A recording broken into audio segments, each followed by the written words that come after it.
안녕하십니까. 한반도 안보전략연구원 부원장 박성황입니다.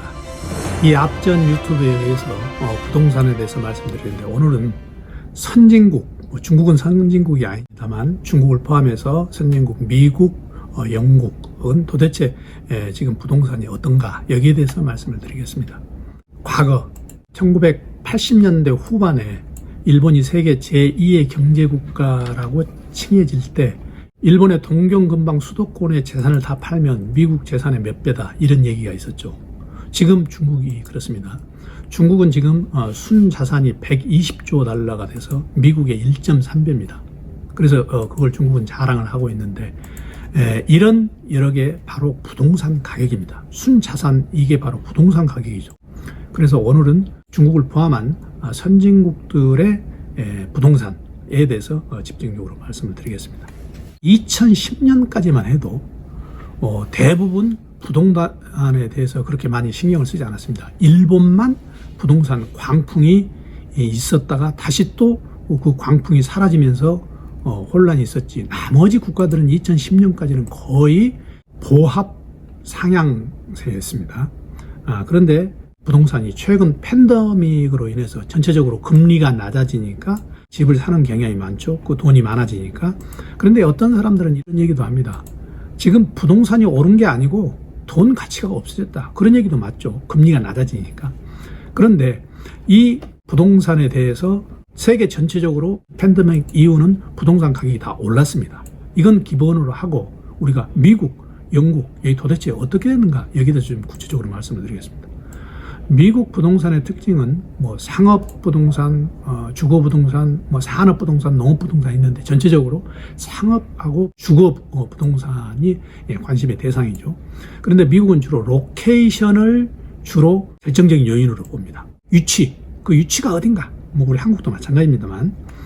그런데 우리하고 조금 개념이 다른 게, 우리는 아파트가 주로 이제 개인이 소유하는데, 미국은 아파트가 주로 임대업자가 소유한 임대용 주택으로 생각을 하시면 되고, 우리의 아파트 개념은, 정확한 개념은 미국에 없습니다만 콘도미니엄, 이 개념으로 생각을 하시면 되고, 또 우리와 다른 이유는, 우리는 아파트를 개인이 소유를 하지만 미국은 대부분 자기가 10%만 아파트 값을 내고 90%는 장기적으로 은행에다가 론으로 그걸 대체해서 모기지 비슷하게 한다는 게, 이게 근본적으로 우리하고 다른 겁니다. 그러니까 미국은 소유의 개념보다 이용의 개념이 더 많다고, 이렇게 보시는 게 더 나을 겁니다. 팬데믹 시대에 미국의 부동산은 그럼 어떻게 될 건가? 팬데믹 시대가 돼서 미국에서 엄청나게 많은 확진자가 나오고, 또 이 확진자들이 기본적으로 주택 론을 갚아야 되는데 경기가 안 좋아서 갚지를 못했다. 그래서 2021년 6월까지 상환 유예 조치를 연방정부에서 취하기도 했죠. 또 이 세입자들이 월세를 계속 내야 되는데, 이 월세를 또 유예하는 조치, 왜 그러냐면 강제 추방 금지 명령이 있었기 때문에 월세도 유예하는 이런 조치도 미국에서 내렸습니다. 그런데 팬데믹이 되고 난 다음에 미국에서는 어떤 경향이 불었냐면은, 도심보다는 교외, 기본적으로 출근을 하지 않고 재택근무가 많기 때문에, 그리고 콘도나 아파트보다는 단독주택을 선호하는 경향이 굉장히 많아졌다고요. 그래서 재택근무하면서 거기서 모든 걸 사무를 처리해야 되기 때문에 단독주택에서 또 여러 가지 기본 시설이 돼 있는, 재택근무를 할 수 있는 시설이 돼 있는 단독주택을 선호하는 방향으로 갔습니다. 미국은 우리하고 같이 여러 가지 세제 차이가 있지만, 보유세는 조금 높지만 취득세나 양도소득세는 우리나라보다 훨씬 더 적습니다. 왜? 땅이 넓기 때문에 당연한 거죠, 그건.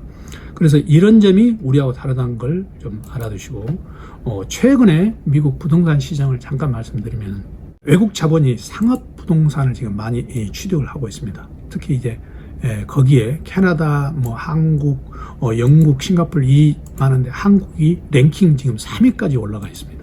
왜 그러냐면은 이제 미국이 지금 팬데믹에서 약간 벗어나서 입국 규제 조치를 완화하고 미국 경제가 회복이 되기 때문에 다시 이 상업용 용지가 각광을 받고 있는 거죠. 상업용 용지가 특히 이제 동해안, 서해안, 이 과거에는 해안 지역의 주로 상업 지역이었는데 요즘은 남동부에 있는 선벨트 지역 또 인기가 있고 또 저기 텍사스에 있는 댈러스나 오스틴 같은 이런 특수 지역 한국 같은 경우는 제약회사 또 이 창고 이런 걸 중심으로 지금 한국 사람들이 하고 있는데 한국 사람들은 주로 이런 미국 부동산의 금리가 싸기 때문에 금리 싼 걸 이용해 가지고 지금 상업 지역을 구입하는 경향이 많습니다.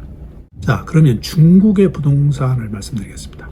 중국의 부동산은 여러분들 기억도 선명하시겠죠. 중국의 제2 부동산 회수에 있는 헝다가 작년 겨울에 모라토리움을 선언했죠.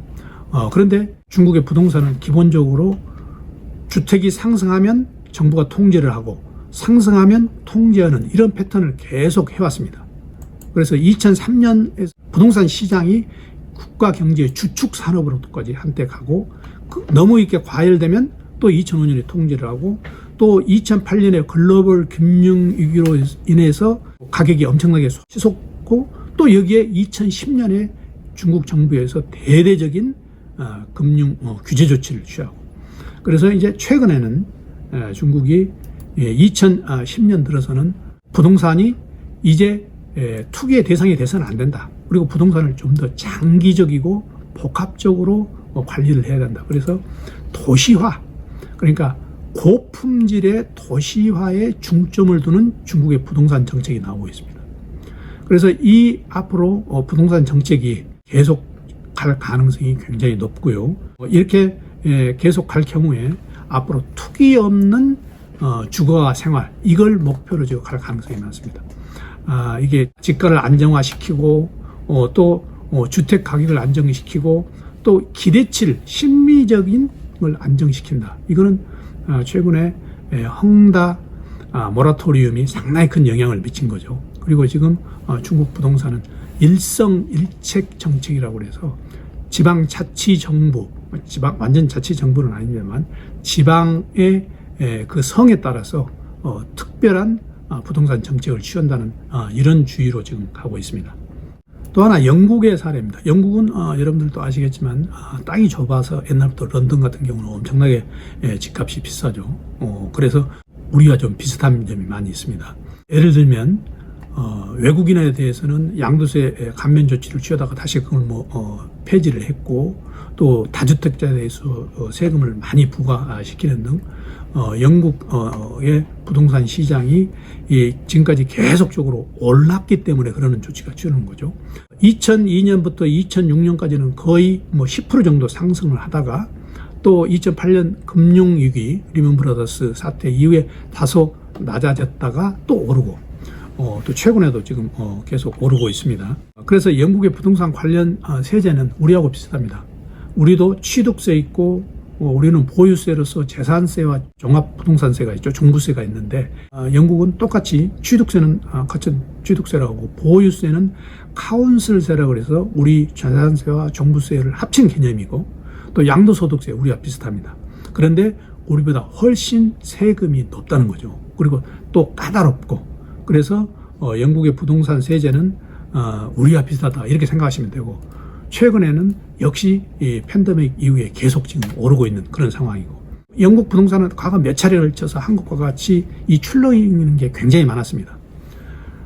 일본 부동산은 출렁이는 게 너무 높고 너무 낮고 이게 이제 대세고 한국과 영국은 높다가 낮다가 높다가 낮다가 계속 이런 그러니까 상승과 하향의 사이클이 잦다는 거죠. 영국 부동산 경우에는 2010년 상반기 2014년 하반기 또 2016년 상반기에는 8% 이상 성장을 했다가 또 다시 낮아지고 정부에서 적극적으로 조정을 하고 그런데 우리가 여기서 참고를 할 것은 영국의 통화정책이 대부분 성공을 했다는 겁니다.